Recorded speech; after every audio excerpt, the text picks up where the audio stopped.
The University of South Africa has thrown its support behind the institution's Vice-Chancellor, Professor Puleng LenkaBula. We believe that she's innocent. There was never any outcome against her, at least in as far as the council is concerned.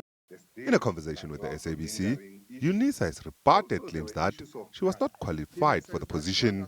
This after allegations that LenkaBula lacked the required experience.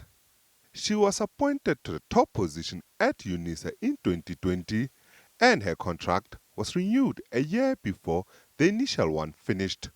The institution says she's the right person for the job, despite allegations by a forum calling itself Save-UNISA. The principal and vice-chancellor started in 2021 a term. There's been unqualified audits since then.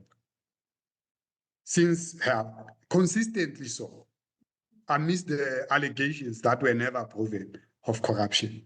Unqualified audit consistently since her arrival. We've increased our reserves to 22 billion rand.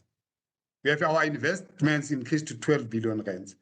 Our performance in terms of the world university rankings has improved. I said she arrived, we had 12. We are now sitting comfortably in different world ranking systems of university, between 7 and 6.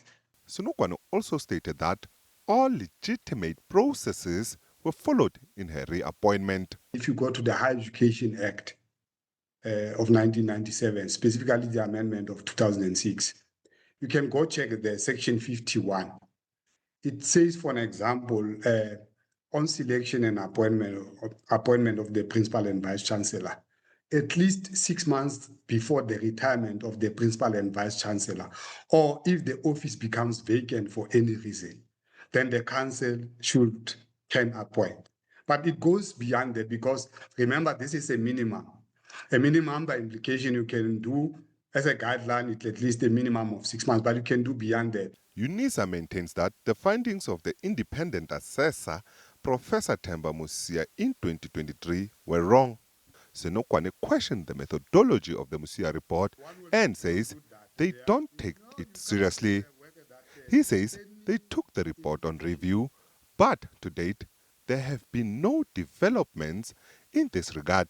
We believe that the Musia report was not scientific. It does not contain elements of truth. It is for that reason that we as the institution took that for review. UNISA also weighed in on the alleged 200 million rand in legal fees spent by the institution. It will be a lot. It wouldn't be 1,000. It wouldn't be over 100. It will be, of course, around millions of rands. That will be true. Whether it's 200, that I can't confirm because I'll have to engage our team. But any litigation at UNISA annually, it wouldn't be less because we have a responsibility to protect the institution and anyone who works for the institution. Meanwhile, a planned meeting on Friday between UNISA's Council and the Minister of Higher Education, Boitumelo, did not take place. The institution says it's ready to meet the minister anytime and the meeting is now scheduled for January. SABC News, Johannesburg.